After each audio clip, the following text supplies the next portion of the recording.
Good morning, ladies and gentlemen. I welcome you all here in this session at TNV Academy today. It's a great pleasure for me to introduce our eminent speaker, Mr. Srinivasan Sitaraman from Bangalore, India today, who is going to talk to us about the terms and definitions used in the ISO 9001-2015 standard.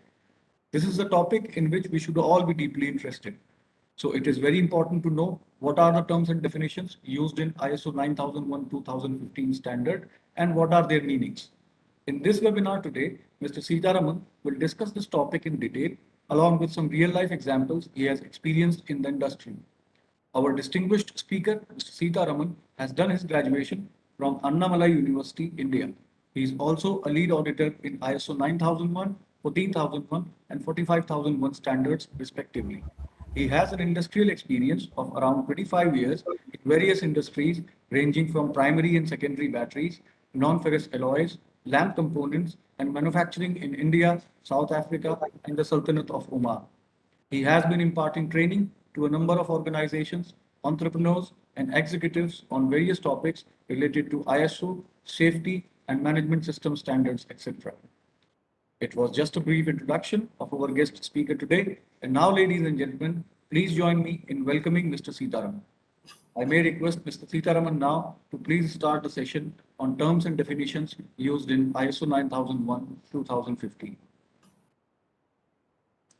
Thank you very much for the opportunity given to me to present this topic. Very good afternoon to all of you present here in this webinar today. And as Mr. Apur had given me a very good introduction about me, I will do justice to this topic today. It's about terms and definitions as per ISO 9001-2015. So this is like, we are going through the dictionary of ISO 9001, whatever words we are using there. What is the pertinent meaning of this? So we will be understanding, and then we also will see said real life examples will relate, so we'll be able to understand it better. So that is my target today. So the topics covered in this webinar, so I made it into three sections. One is first ISO 9000 series of standards. What are all the 9000 when we say this series, what are all the standards we should be knowing about it? And then we'll go into details of the terms and definitions which are used in 9001-2015 standard. And then at the end of the session, I'll be taking questions, any doubts, clarifications we can have at the end of the session. So I would cover around 45 to 50 minutes for this session. Afterwards, we'll take the questions. Hope that's all right with you. So I'll start with the session now. First, session one, we need to understand introduction to ISO 9000 series of standards. So basically from 1987, we have got this ISO 9000 series. So various standards have been developed. So currently there are 4 standards which are very important in this 9000 series of standards, which we need to understand. So that we call it 9000 family. So what are they? They're mainly dedicated to quality management system standards. So first and foremost, ISO 9000-2015. That means the year of issue is given at the end and the beginning is the number of the standard. ISO 9000 is the standard number, and then 2015 it was released. It is fundamentals and vocabulary. So what is the purpose of that? It will clarify the terms and definitions used in ISO 9001-2015 standard. Okay, so this is like a dictionary for ISO 9001. So we can understand like that. So it's not a requirement. It is only giving you clarity on definitions, terms used in ISO 9001. So by using it, you will get a better understanding of the terminology. So you'll be able to implement the standard ISO 9001 in a better manner. Second important standard in this family is ISO 9001-2015. That is quality management system requirements. You see, I have underlined the word requirements because that is very important note. So only when we fulfill the requirements given in this standard and certain classes, then the auditors will be finding it, complying with the standard requirement or conforming with the standard requirements, and they will recommend you for certification. So this is a standard which is certifiable standard. So that is why it is a requirement standard. Then comes ISO 9004-2018. It was released in the year 2018. It is guidance to achieve sustained success. So that means 9001, if you get, it is like a pass mark. You are qualified, you are certified to have ISO 9001 standard, but then you want to excel in your performance. You want to go better than what you have done. So you can look at this guidance to achieve sustained success. process effectiveness, process efficiency, and how to improve my processes, continual improvement, how I can do in my organization. All those guidelines will be available in this one. So this is aimed at continual improvement, because it's very important for ISO 9001.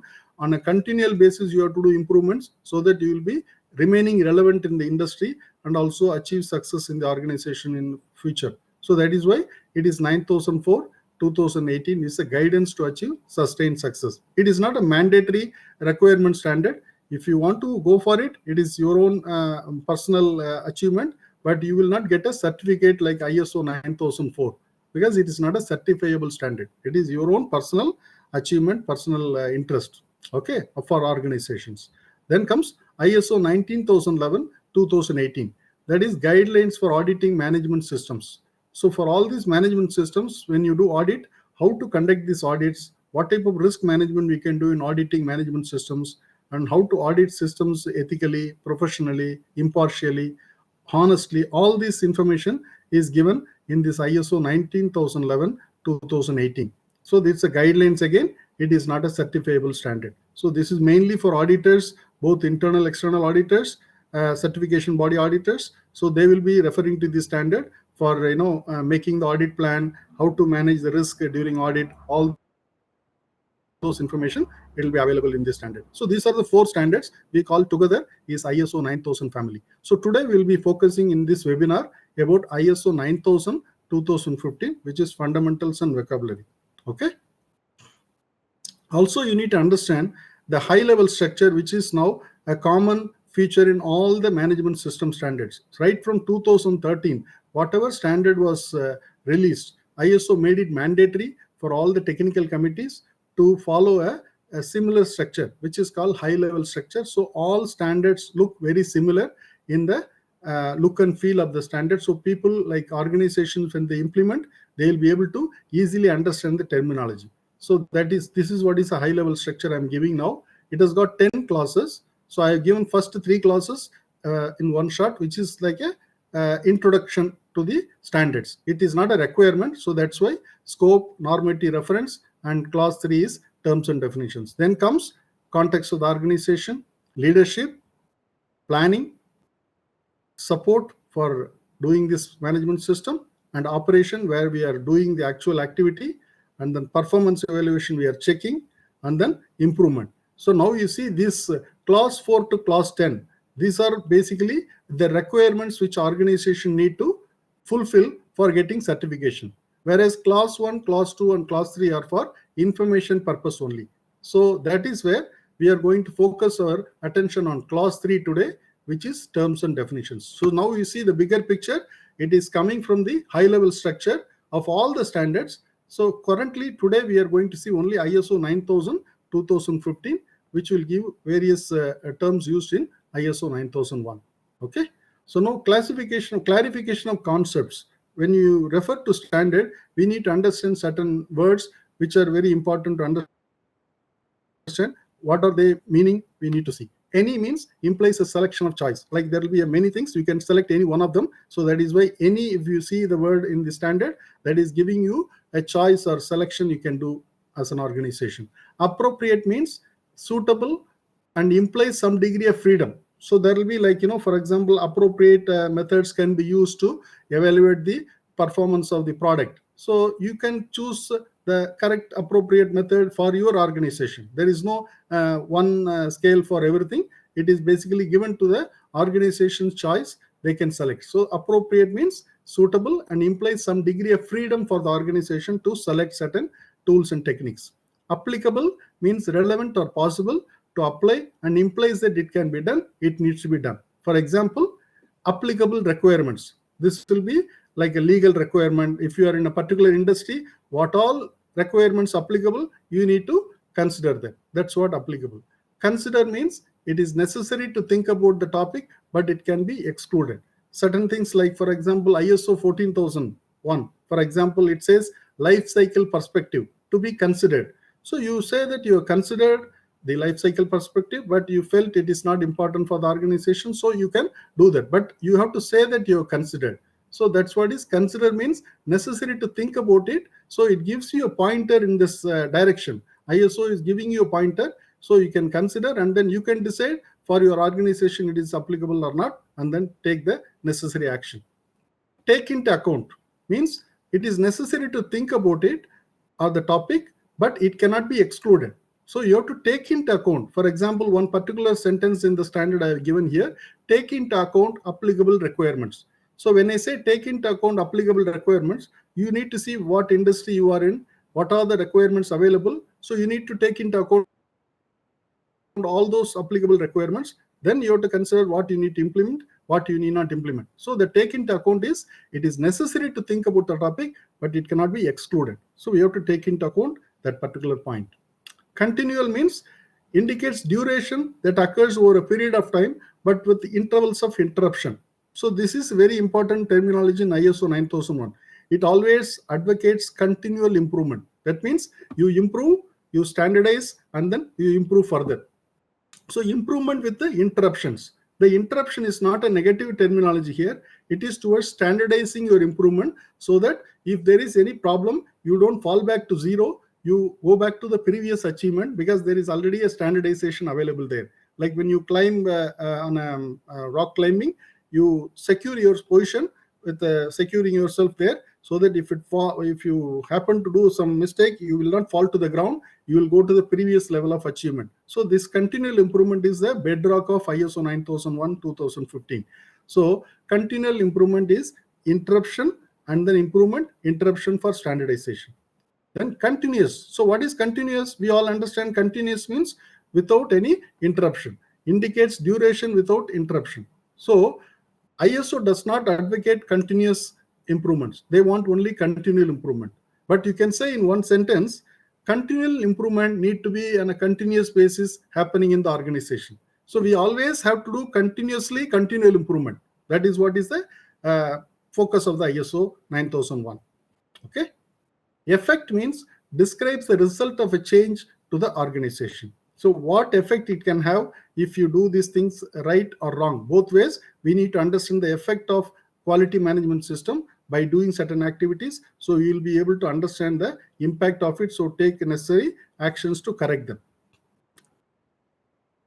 Ensure means responsibility can be delegated, but not the accountability. So as you all know, ISO 9001, the top management is very important person in the organization. He is the one who is giving the commitment by signing the policy, by putting the whole system in place, and then the delegating the authority there, but he has to keep the accountability. That means he cannot delegate the accountability. He says, ensure that continual improvement is available in the organization. Ensure that the processes are functioning properly. So he can put people to manage the process. But if something goes wrong in the process, it is ultimately he is going to be or she is going to be the responsible person who will be answerable. So that's why if one person is responsible, then things will be effectively happening because there is the accountability involved there. So that is why ensuring we can delegate, but we have to keep the accountability with ourselves. So that is ensure. And interested party means person who is having an interest in the organization's products and services, and stakeholder. Basically, both are synonymous, means they basically can be used interchangeably. Both are same as per the ISO 9001 standard. Like a vendor and supplier is also same. External provider is also a supplier who is providing suppliers and products and services to the organization. So interested party and stakeholder are similar in nature. Now, let us see. We'll go into the details of the other things. Verbal forms used in the international standard. We need to understand this, very important. Shall requirement. Because I said already clause 4 to clause 10 has got a lot of requirements organization need to fulfill. So they are all called shall requirements. It is like a biblical shall. That means it is a must. So organization must apply these requirements in their particular organization in order to get certification. So there are 132 times this shall has been used in the various classes, right from class 4 to class 10. So you can understand so many requirements we have to fulfill. Then should indicates a recommendation. You see, ISO has never used the should in the entire terminology. It is only available in the appendix and other introductory stages, but not in the actual standard. So should normally we use for must, but ISO has not used it. It is only using shall for mandatory requirements. Okay. Then may indicates a permission. So only one place they are using this may, which is very irrelevant. By the way, it is just talking about when they talk about the scope of management system, they may consider certain processes not applicable. So that's where the may is being used only once. Then can indicates a possibility or capability. It is used 26 times in the standard in various classes. So the main thing we need to note here is the shall requirements, because that's what organization need to comply to get certification. That is applicable 132 times in the standard. Okay. So note is given generally at the end of every clause for better clarification is guidance in understanding or clarifying the associated requirement. But you cannot take it as a requirement. It's only for clarification purpose. So whatever is given in the main body of the clause is what is applicable for the audit purposes. So note is for organizations as well as for the auditing bodies for clarification purpose only. Okay. So with this introduction, we'll jump into the terms and definitions now. Okay, so the terms and definitions, they are coming under clause 3 of the ISO 9001 standard. As you all know, we have seen just now scope, normative reference, and then comes clause 3, which is terms and definitions. So there are basically various types of terms and definitions. Under that there are various subclasses, 3.1, 3.2, like that. So first one talks about people or person, what are all the terms available. Under that there may be 5-6 terminologies. Then terms related to organization, what do they mean by organization and what are all the terminology related to that. Then terms related to activities, what all activities organization doing, that has been clarified there. So there are more than 100 terminologies available. So we will not go through all of them. We will go through only key terminologies, but I just want to understand that what are all, under what headers these terms are being described in the standard. Terms related to process, terms related to management system and various other systems, terms related to requirements. When I say requirements, what are the terms associated with that? Terms related to result of carrying out an activity. There are some particular expected results are there. There are some terminology associated with that. Terms related to data, information, and document. These are also we need to understand. Terms related to customer. So when you say customer, there are customer satisfaction, customer complaint, customer feedback. So all these things, there is a clarification given in the standard. Terms related to characteristic. So this is basically for the products or service, what are all the characteristics. So that all terminologies are covered in that. And then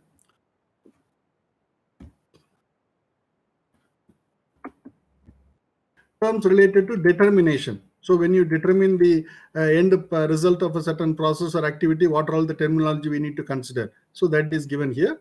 Then terms related to action, that can be a corrective action or any other action which you take actions to address the risk and opportunities. So those terminologies are addressed in this particular class section. Terms related to audit. So there are basically 13 subclasses under these terms and definitions. Under each subclass, there may be 4 or 5 terminologies for which definitions are given. But we don't want to go into the all detail because there is such a lot of definitions involved. They made it as a separate standard itself. That's why it is not part of the ISO 9001 standard. It is basically referred in the clause 3 of the ISO 9001 2015 standard. You see, it is given here clearly. ISO 9001 given separately from the standard in the form of ISO 9000 2015. So we will see now each and every definition.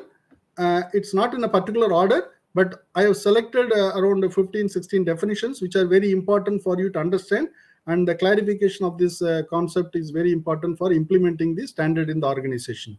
First and foremost, let us look at audit. Audit, what is audit? Audit is a systematic, independent, and documented process for obtaining objective evidence and evaluating it objectively to determine the extent to which the audit criteria are fulfilled. So it is a lot of words here. We need to understand each and every word is pregnant with the meaning.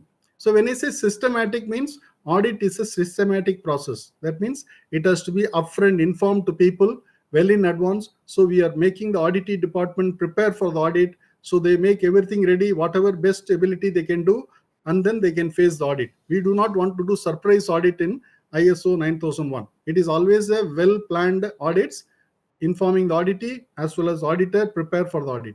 Independent means we are actually doing the audit as an independent body. We are not showing any partiality to the auditing department. We are independent. That means the person cannot do his own department audit. So that is what is called independent audit. A HR department person can audit production department person can audit maintenance department, and maintenance department can audit HR. So that's how the independency can be achieved. Very important. Otherwise, it will be conflict of interest. And main thing, documented process. That means right from the audit planning to audit schedule, audit checklist, audit notes, and then audit reports, everything is documented. There are some documents, there are some records, both are being maintained. So it is a very well documented process for conducting the audit. Why we do all that? For obtaining objective evidence. Means we have to get evidence which is not disputable, which can be a video, which can be a audio, or maybe a record written by a operator, or anything which is not disputable. It can be reproducible, so that there is no confusion when we arrive at the findings and our reports. So that's why objective evidence is very important. Now when we get the objective evidence, we have to evaluate it objectively. That means without putting our emotions, we have to evaluate objectively to determine the extent to which the audit criteria is fulfilled. That means we have got audit criteria. These are the standards or whatever it is, audit criteria, and we have got the evidence with us. So now we are comparing these two and seeing what is the extent of fulfilling this criteria. That is what we have to see. So this whole process is called audit. So that is what we do in internal audit and external audits. So now what is audit criteria? You need to understand that, because it is referred in the audit definition. Audit criteria is nothing but set of policies, procedures, or requirements used as a reference against which objective evidence is compared. So it can be your own company procedure, it can be ISO 9001 standard requirement, it can be a legal requirement, it can be industry requirement, it can be even customer requirement. So anything which you have, it is a reference against which we will be auditing. So we will see the objective evidence and compare it with that, and then come to the conclusion. Without putting any emotions, we do the objective evidence and objective evaluation. Very important. Okay, hope you understand the audit and audit criteria. Now comes competence. Competence is, what is competence? Ability to apply the knowledge and skills to achieve intended results. So when people are coming out of college, they acquire the educational qualifications. So they get the knowledge and the skills which are taught in the universities and the colleges. So when they come to the industry, they have a kind of raw talent. Basically, they have the knowledge and skills, but how to apply this knowledge and skills in the industry is not known to them.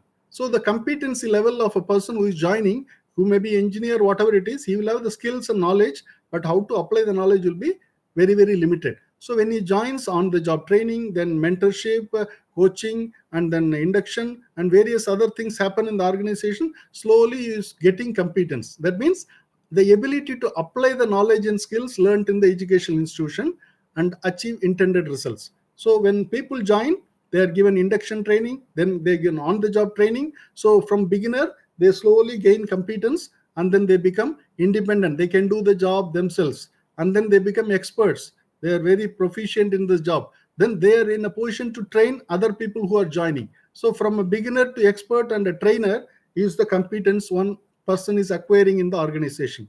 So competence cannot be just got in days time. It takes a lot of time. But some organizations, they don't have the luxury of time. So what they do, they buy competency. How do they buy competency?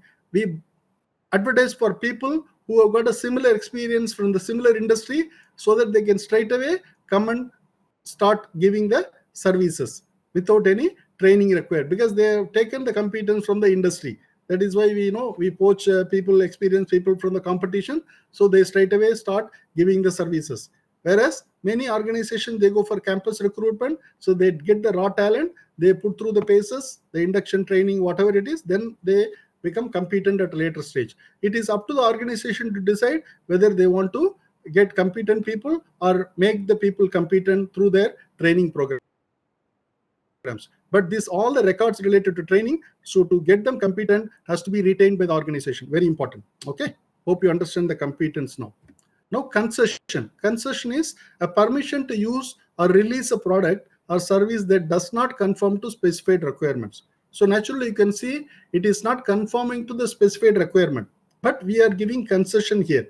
So we need to understand why do we have this concession. You see, for example, certain level of concession can be given provided it is not impacting the end product or the customer's requirements. For example, a dent in the car inside, which is basically not going to be seen by the customer. There is going to be further process where there will be some kind of fabric upholstery will come, so the dent will be covered. In his lifetime, the customer may not see that dent in the car inside. So then the quality manager or the person who is giving the concession can take that liberty of the decision to give that concession, because he knows it is not affecting the customer expectations or it is not affecting the functionality of the product. So there we can give concession. Normally concession is given after the event. That means some defect has occurred, some problem has occurred. So now we have to decide what to do with this, whether we need to rework, whether reject, or we can give concession, and then we can carry on with that. So only concession can be given when customer requirements are not affected. So in this case, for example, if there is a dent in the bonnet of the car, so naturally you cannot give concession for that, because straight away it will be rejected in the showroom itself. It won't even go to the customer level. So this is what we need to apply our mind, that competency of the person who is taking the decision will give them the confidence to take this concession. So one thing you must understand, concession is after the event. That is very important, but also it should not affect the customer expectations and requirements. Okay, then correction. Correction is action to eliminate a detected non-conformity. So for example, quickly something has happened, so immediately we are doing a rework and correcting the problem. So correction and corrective action, which is very important to understand, I will look at it together. So what is corrective action? Corrective action is to eliminate the cause of a non-conformity and to prevent recurrence. I would say even root cause of the non-conformity. That's what is very important. We should not look at the surface causes, we should look at the root cause. And to prevent recurrence, let us take real life examples. If you are having fever, so normally we take crocin tablets. So what does it do? It just reduces changes the hypothalamus setting, so the temperature of the body comes down. But it is only attacking the symptom, that body temperature. So every 8 hours again you have to take one more crocin tablet, because the temperature is again increasing. We are bringing it down by taking this tablet. So it is not addressing the root cause, it is only addressing the symptoms. So why our body temperature is increasing? Because our antibodies are fighting against the external infection, because of which the temperature of the body is increasing. Also, we are losing immunity because our antibodies are getting exhausted in the process. So we have to build immunity. That's why we take antibiotics, immunity boosters, vitamins, supplements. All these are going towards building the immunity. So that time we are not looking at the temperature. We are looking at the root cause of the problem and addressing it. That is the immunity boosting methodology. So corrective action, when we do, we will not look at the physical, what is manifested there. We will look at the root cause and address the problem. But when we do correction, we look at the what is manifested, like a defect we can see with the naked eye, whatever it is, we are doing a rework on that. But why that defect occurred, we go back to the machine and look at what particular part has made this defect on the product. So we have to address that. Otherwise, again, you will have one more product which is defective. We will be sitting and doing this correction only all the time. So that is not good for the organization. So we have to eliminate this from the root cause. So go back to the machine and see what is the problem that has to be addressed. That is what is corrective action. Very important to understand. Hope it is clear to you. Correction and corrective action. Customer, very important terminology in ISO 9001. Let us see the expansion of it.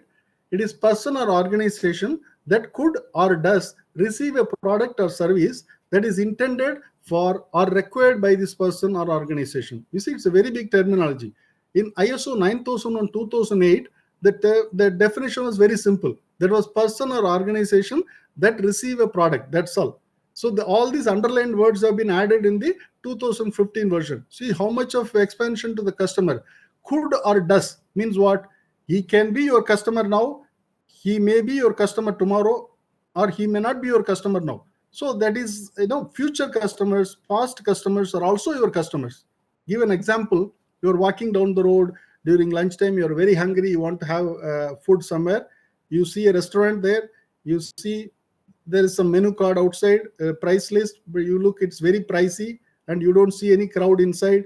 So what is the impression you get of the restaurant? Maybe the food is stale because price is very high, people are not coming, so they may have old food and people are not there, they may be recycling some food and given. So though you are hungry, you walk away from that restaurant. So that restaurant has lost a customer because of their approach to the customer focus.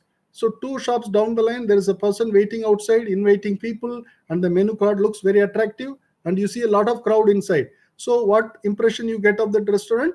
Because there is a food being cooked and being consumed all the time, there is no stale food available, and this fits your budget. So you go and have your food there. So though you were hungry, you did not go to the previous restaurant because it was not inviting for you in terms of budget and also the quality of food. So they have lost a customer because of their approach. So that's why we need to look at the past customer and future customer, all of them. Like if you lose a tender, then you lost a customer. So he could have been your customer because of your pricing and other terms and conditions. He did not select you. So we need to understand the failure, what went wrong, and we need to correct them so that in future we can win that customer. So customer is not just consuming your product or service. Customer who can or who may be consuming also we have to consider. That's how market expansion will happen. That's why new markets you can capture. If you just go on servicing your current customer, it is not going to take you to greater heights. So customer has to be looked at in a totality, past and future customers. Customer satisfaction, again, it's very difficult to achieve customer satisfaction. See, first time you give something which the customer is not expecting, the customer is delighted.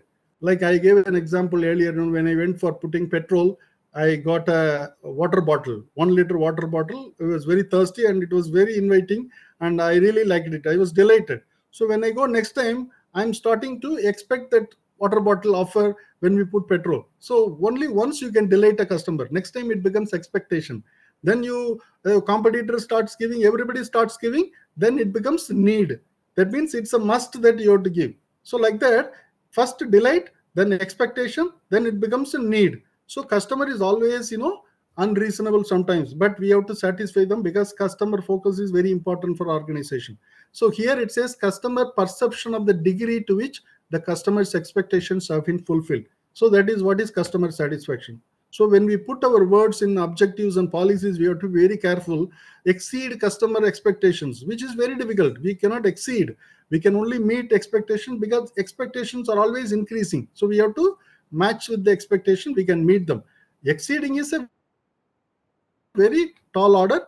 It is very difficult. Only very few organizations will be able to achieve it. Otherwise, we will be very difficult for us to show evidences of exceeding customer satisfaction. So that's what you need to understand, the degree to which customer expectations have been fulfilled.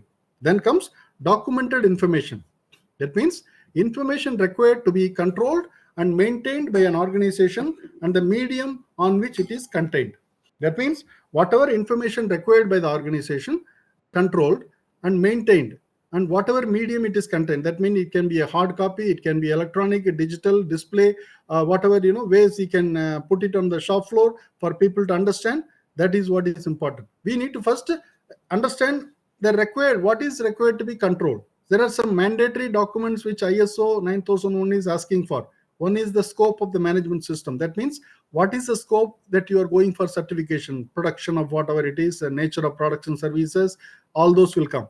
Then comes the policy of the organization signed by the top management. That is also a mandatory document under ISO 9001. So that shows the commitment of the top management in implementing this quality management system. Then the third most important is objectives, quality objectives in various departments. Everybody has to take some objective which will have a linkage to the policy signed by the management. So there is a company-wide objective and departmental objective which has got a framework which is coming from the quality policy. So that is why these are all mandatory documented information. Other than that, you may have procedures, you may have work instructions based on what is required to be achieved. You need to have many people working, so you need to have a consistency in products and services. So naturally, you need to have documentation available. So now when we say documentation, there are two things to it: documents and records. Both of them are important. So we will see what is document and what is record. There are differences between that. You need to understand. Documents are maintained. So we call them maintained document information. Records are retained. So that is called retained documentary information. Together they are called documented information, but Documents are called maintained documented information, MDI. Records are called retained document information. So now we need to understand the difference. What is a document? What is record? Document is intention of the organization or instructions given by the organization. Whereas records are showing evidence of implementation of the organization, what you have done. Document will tell you what to do, record will show you what you have done. That is the difference you need to understand. Like a check leaf is a document because it's only a format, there is nothing written there. So that is can be changed tomorrow. Every bank has got a different check leaves, they've got different styles, format can be changed. So document revision will happen. But once you start writing the check leaf, that becomes a record. So when you say record, there are three things are important. Signature on the record. If you do not have sign on the check, you will not get payment. Date on the record. So when it was generated, so check should have a date, otherwise it will not be honored. And then no overwriting should be there. That means no smudging and cutting and writing without additional signature, counter signature, it will not be valid. So there should not be any overwriting. So date, signature, and no overwriting. That is the hallmark of a record. Whereas documents, instructions. Today you may tell something, tomorrow you may change the instruction, you will revise them, and latest version will be put on the shop floor for people to follow. So that is the difference we need to understand. But once you follow the document and generate a record, that is permanent. You cannot change it. So records can never be revised. It is permanent. Now comes more definitions. Quoto is very important. Again, in the 2015 version, they have introduced this. Quoto is nothing but context of the organization. In short, we call it Quoto. Otherwise, it is full form is clause 4, context of the organization. So what is this context of the organization? Here, context means relevant. What we are looking at a combination of internal and external issues that can have an effect on the organization's approach to developing and achieving its objectives. So what are we saying? Relevant internal, external issues which are having an effect on the organization's approach. Organization has got an approach to achieve its objective. Why we have to achieve objective? Because we have to survive in the business scenario. We have to continuously improve. We have to achieve success so that we can remain relevant in the industry for long. So that is our objective. So now these external, internal issues which are having an effect on our objectives. So we need to understand them. If we do not understand, we will not be able to act on them. We will not be able to plan anything. That's why it's very important for everybody in the organization to understand the context of the organization. That means what are all the external, internal issues relevant for the organization which are having impact or effect on the approach to developing and achieving our objectives. So that has to be understood. So the whole class 4 is dedicated towards context of the organization. So I'm giving a brief introduction here, but when we look at it in a detail, requirements, we can see more. Okay, then interested party. That means person or organization that can be affected by or perceive itself to be affected by a decision or activity. So interested party means some sort of interest he has got on the organization. It can be a positive interest as well as negative interest. For example, competition to organization, it's a kind of negative interest. Customers are having neutral interest. They don't have any negative interest. Employees are having positive interest. They want the organization to be successful so they can continue in their career. Suppliers will have a positive interest. Governments will have a positive interest because they want sustained revenues and tax coming from the organization and a good corporate citizen. So like that interest is there. What type of interest they are having and what is the association of that interested party, the customer, to the organization. So customers, suppliers, statutory bodies, government agencies, and competition, industry organizations, all are interested party. Okay, there is nothing like only customer is interested party. We have to satisfy the customer, but we also need to take care of the interested parties' needs and expectations. Okay, then comes risk. Risk is the effect of uncertainty. It is basically uncertainty. It cannot go either way. It can go either way, like a cat on the wall.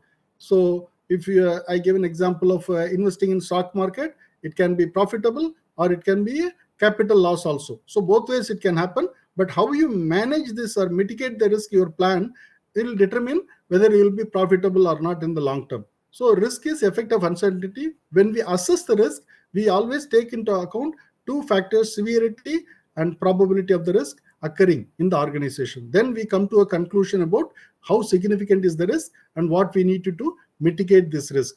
So it's very important to understand risk management in the organization is very critical for the survival of the organization. Okay. Then top management. It is a person or group of people who directs and controls an organization at the highest level. So I would say top management for me is who is signing the policy, because there the commitment of the top management is evident. Somebody is signing a document means he is putting full commitment into that. So he has to allocate the resources required to achieve that, whatever commitments they have gone to do that. And also he will be responsible for continual improvement. He will be responsible for delegating the roles and responsibilities, and engaging with the people, and realizing the vision of the top management. That is why it can be a single person or maybe a team of people who are managing. There also can be called top management. Some cases I have seen policy signed by 2 people or more than 2 people also, it is possible, but they are all responsible top management, and they are directing and controlling the organization at the highest level. So naturally policy has to be signed by somebody at the highest level, so he can give the entire resources to support that commitment. Okay. Now monitoring and measurement, these two are very similar, so we need to understand the difference between them. What is monitoring? Monitoring is determining the status of a system, a process, or an activity. So it is like, simply how many are good, how many are bad, how many people have come today, how many have not come, absent, present, good, bad, okay, not okay, red, green. So like that, with the naked eye you can do a lot of monitoring.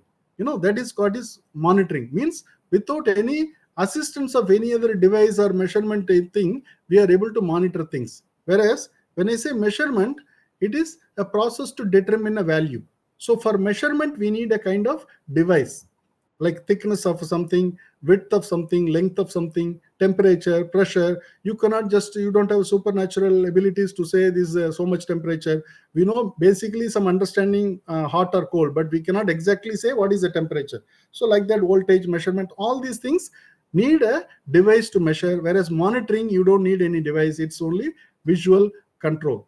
Okay, so we have to do both of them. Monitoring is also important, monitor the quality levels, visual qualities, whereas measuring is characteristics are to be measured. The variable measurements are done by measuring devices. So when I bring in measuring devices, naturally the calibration of those devices are very important. That we will cover in one more definition, but that is also going to tell whether whatever measurement we are doing is going to be acceptable, because it's calibrated or not based on that. Okay, that is measurement. Process, sequence of activities transforming inputs to outputs with value addition. So when I say process, the entire ISO 9001 2015 is based on process approach. Right from 2000 onwards, ISO has been advocating process approach. So everything has to be thought of as a process. So process means we have to think of inputs to the process. What are we going to do with the inputs? What kind of processing we are doing in the process, and what is going to be our output? So what is the output? And that should always be superior to input. Then only we can say we are adding value in the process. So always remember, output should be superior to input, then only process is adding value in the organization. So the output of your process may be input for another process. So like that, sequence of processes are happening in the organization, and finally we are going to achieve customer satisfaction by giving our products and services externally. So internally there are a lot of supplier customer relationship, and there are so many processes happening in the organization. So that's how organization has to run. By considering everything as a process, we also look at what are all the resources required for the process, inputs, what is the input, we need to know what are the outputs, and also what are the key performance indicators for the process to measure the health of the process. And then what are all the risks and opportunities associated with the process, roles and responsibilities for the process. All this has to be determined and provided. Then only the process will be effective in organization. Then comes process approach.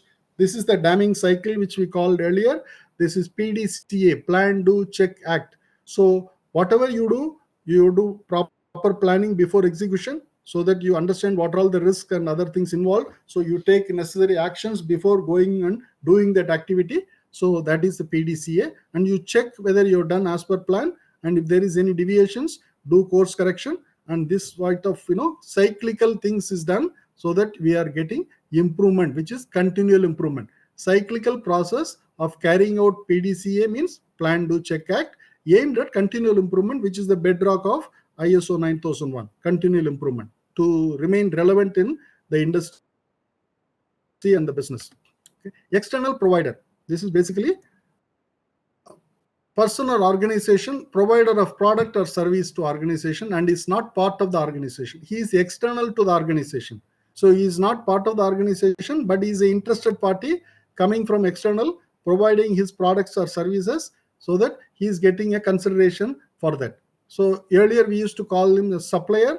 Before that it was vendor. But now the current terminology as per ISO 9000 and 2015 is external provider. But organization has got the liberty to use the old terminologies as well. You can still use vendor or supplier, but it is always good practice to update our manuals and documentation in line with the standard terminologies. So I would recommend using external provider in your documentation. Okay. Then comes measurement traceability. I was talking about earlier. As per measurement, you need a device to measure. So naturally, we need to be sure that the device, whatever we are using for measurement, is accurate and it is precise. So the process of validating the equipment, we have to validate the equipment that will be used to measure products and resources. So this is what we call calibration earlier. Now it is called measurement traceability.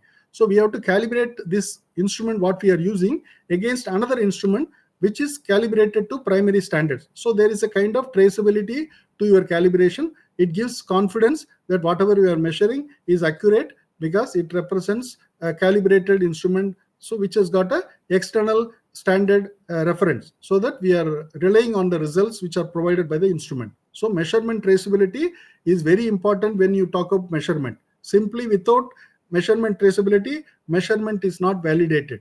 So whatever measurement we are doing will not be of any use if there is no calibration for the instrument.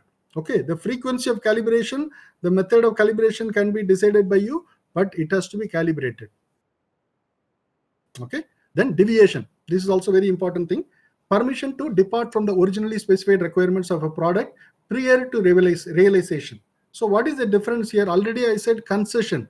That also was given by a quality manager or a competent authority to deviate from the requirements. But concession is given always after the event, whereas deviation is taken before even starting the event. For example, a particular material is not available for this production, but they have got alternative material.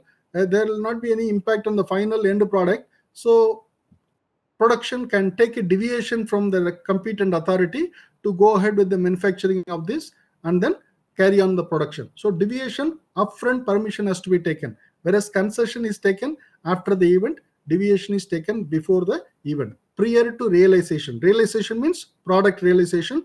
In our case, it's a production. Non-conformity is nothing but non-fulfillment of a requirement. Means we always see during audit, we are getting non-conformity because we have not fulfilled the requirement. As you know, ISO 9001 certification will be given only when we fulfill the requirements under clause 4 to clause 10 of the standard. So wherever it is not fulfilled, the extent of which can be decided by minor non-conformance or major non-conformance, but it is called a non-conformity because it is not fulfilling the requirement of the standard. Okay, so then comes quality, which is very important, the fundamental thing which we are talking about. Degree to which a set of inherent characteristics of an object fulfilling the requirement. This is what ISO 9001 definition. It says up to what degree the inherent characteristics of an object fulfill requirement. For example, a lamp has to glow, but it has to glow for 10,000 hours, but you cannot check it in one time by putting it on. It will only tell it's glowing or not. So it is just a degree to which inherent characteristics of an object fulfilling requirement. Only when you run it for 10,000 hours, you'll know it has fulfilled the functional requirement completely or not. But functionally, it is working. You put it on, it is working. That's all. Okay. But the degree to which it is fulfilling, only at the end of life, you will come to know. Quality, meaning, and definition. Like quality, if you ask many people, everybody will have their own definition. But what I have given in the first thing is ISO 9000 definition. Degree to which a set of inherent characteristics. A particular product you take, there will be some characteristic dimensions and functional requirements. These are all there. But how much it has achieved, that is what we determine the quality. Quality means different things for different people. Electric bulb, fitness for use. When I say you give me a bulb, don't ask for a glowing bulb. You only ask for a bulb because it is implied the bulb has to glow. So like that, certain things are implied, certain things are stated. Openly you say that I want a 9-watt bulb. So you need to have 9 watt coming out of it. That is that much power output.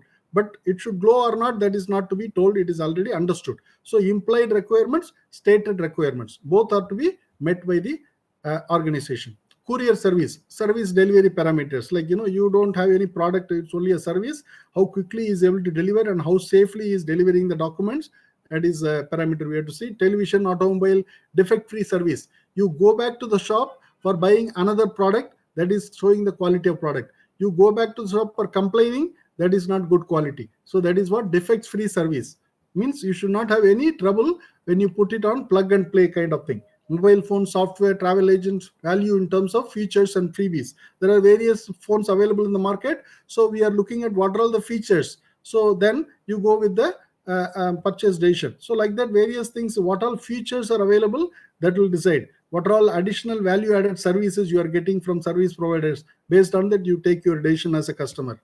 Okay. Automobile tire, reduce frequency of replacement or repair. You don't want puncture happening nowadays. Puncture free tires have come, where nothing happens. You can go on continuously running, because that is risk free when you are going on highways. So like that, you want you pay for it, but you are getting better services, no problem. Having a common definition is difficult for quality. That's why ISO has got degree to which a set of inherent characteristic of an object fulfilling a requirement. Okay. Now let us come to the final one on this definition, quality management system. So we are talking about ISO 9001 quality management system. There are three words. We need to understand what they mean by the first. Quality refers to all those features of the product or service, because we are offering product. Sometimes service industry will offer services, like IT industries, they may be doing most of the time services, software services, whereas manufacturing industry, they may be doing products. So products or service which are required by the customer. It refers to all those features. Quality will refer to all those features and what requirements to degree to which they are satisfied by the customer. Whereas quality management means what the organization does to ensure that products and services satisfy the customer quality requirements. See, in quality management, we don't focus on the quality of product alone. We are talking about more than quality. That's why quality 9001 certification is not for quality of the product. It is for the quality of the whole organization. What is that? Ensuring products and services are satisfying customer quality requirements. Second is comply with the regulations applicable to the products and services. It should meet the requirements. For example, now we see a lot of electrical vehicles are catching fire simply. The design has not been properly validated, and it is functional, it is working, people are happy, but 1 in 10 or 1 in 100 is catching fire. That means the safety regulations have not been fully verified by doing proper research and development, and they have come to the market. So comply with the regulations applicable to the products and services. Third is what the organization does to enhance customer satisfaction, to achieve continual improvement of the performance. It is not just achieving today's needs. We also look at future needs and do continual improvement and always getting customer satisfaction. So that is what is the quality management all about. It is much more than product quality. We are talking about regulations, rules, and other requirements of the product, as well as continual improvement and customer satisfaction also we are looking at. Whereas quality management system as a whole is looking at things, identifying the objectives and determine the processes. These are all underlying to achieve this quality management. Whatever three things we talked about, they need to have objectives and determine the processes which are going to deliver those products and service quality levels. Then the resources required to achieve the desired results and manage them. It is also talking about the people, the resources, finance resources, infrastructure, all those things are also talked about in the management system. It is not just only focusing on products and services. Then identifying the risk and opportunities associated with the process. You see, a lot of process approach we talked about. Every process will have some risk and some opportunities. We need to identify them so that we can act on them and mitigate the risk and manage the opportunities. Then enables optimization of the resources. Whatever resources we have to optimize so that we get a better or optimum output from everyone, so that the whole organization can be successful. And also identifies intended and unintended consequences in providing products and services. That's where risk and opportunities comes in. When we do actions to address risk and opportunity, I'm looking at intended, which is very clearly everybody can understand. Unintended means you didn't expect it, but that also can come. So that's why we need to look at both intended and unintended consequences in providing products and services. Okay. So with this, I complete my webinar on the terms and definitions of an ISO 9001 2015. Now I'm keeping the forum open for questions.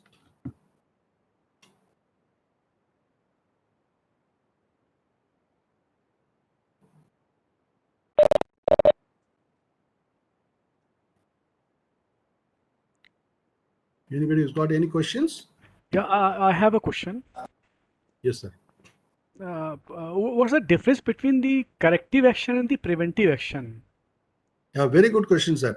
See, corrective action we referred in this one of the definition, but we never talked about preventive action. Preventive action is not in the 2015 version of the standard. Before the in 2008 version, we had a corrective and preventive action together. So when we take any problem non-conformity, immediately we have to do corrective and preventive action. We call it CAPA, corrective action and preventive action. Corrective action is going to the root cause and then eliminate that thing from recurring. Whereas preventive action will look at potential non-conformities. Has not happened, but it has got a potential to happen somewhere else in the organization or some other departments, which has got a potential to become non-conforming product or service. We need to look at that. This potential thing has been replaced by risk-based thinking in the new version of the standard. So that's why we don't talk about preventive action. We talk about risk-based thinking across the entire requirements in the standard. And various classes, almost 5 to 6 classes, we talk about risk-based thinking. So what we are doing in this way is we have brought in this risk-based thinking as a kind of culture in the organization. So we do not react, we do proactive approach to risk-based thinking. That means preventive action always is thought about whenever there was a problem, like corrective action, and then you talk about preventive action. Whereas risk-based thinking is talked about as a proactive approach. Even before the event is occurring, you thinking about it, you put in the defense mechanism in place so that that does not happen. So preventive action has been replaced by risk-based thinking. Preventive action is aimed at potential non-conformities, whereas corrective action is aimed at eliminating the root cause of the particular problem so that the problem does not recur, or to prevent recurrence of the problem, we do corrective action. Whereas preventive action, we look at potential non-conformities which has not happened by looking at trends and things in the organization, so we can predict certain things can go wrong, and then we take action, which is called preventive action. Hope it is clear, sir. Yeah, thank you so much.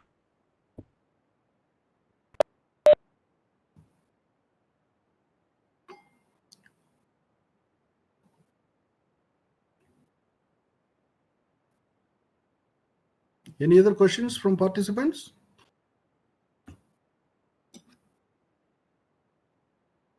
Yes, sir. I have got one more question. Yes, sir. Sir, what is the main difference between document and a record, and which one is more important in an organization?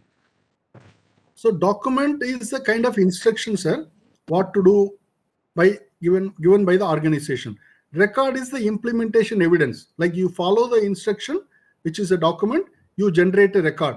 So record, I already told you 3 important things: signature, date, and no overwriting on a record. So documents are intention of the organization. Records are evidence of implementation of the organization.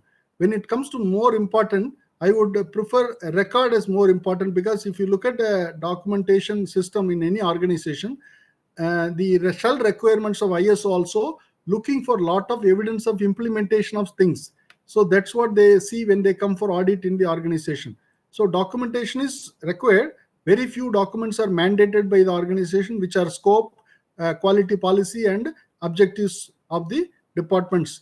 Whereas records, everywhere they are asking for records which shows evidence of implementation. So the ISO has been shifting their focus from documents to records, which will give much more weightage in terms of implementation. So I would prefer to have more records which will tell you what we have done, rather than saying what we are going to do, which is a kind of intention of the organization, which is less important compared to implementation of the organization, which we are showing evidence.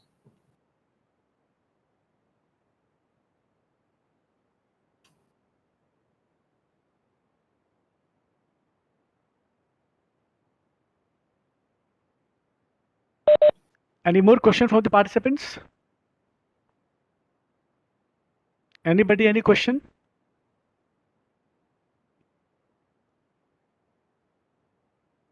Yes, I have one more question, sir.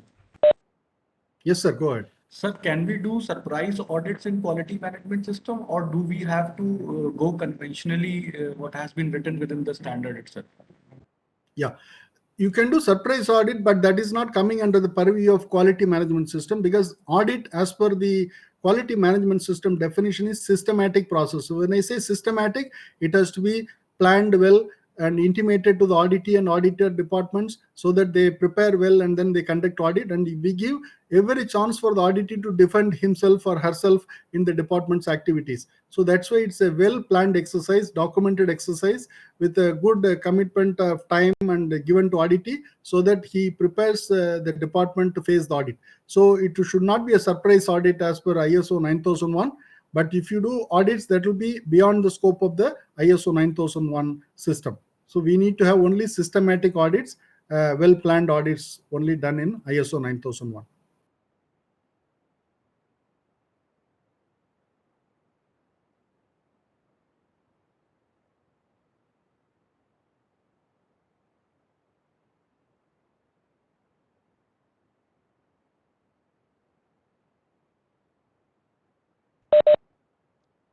Is there any more question? I think there are no questions left, so we can end the session here. I thank you, Mr. Sitaraman Srinivasan, from the bottom of my heart for taking time from your busy schedule to be the guest speaker today at our webinar. Your session on terms and definitions as per ISO 9001-2015 was wonderful. It was well structured and was presented in a very beautiful manner. Thank you. Your presence and prudent words helped amplify our cause in the best possible way. All thanks to your enlightening words that inspired us and so many other participants out there. I cannot thank you enough for gracing our webinar, vitalizing all our spirits and making everyone feel happy to get technically upgraded. I look forward to our next interaction soon. Wishing you all the best, sir, and thank you so much, Mr. Srinivasan. Thank you so much. Most welcome, sir. Most welcome. And I really thank TNV Academy for giving me an opportunity to host this webinar, and whatever clarification of concepts I could give, and I will be able to help the participants in achieving their objectives. Thank you. Yeah, thank you so much. I may request all the participants to leave the meeting. All the participants may leave the meeting now. It's over. Thank you so much, all the participants.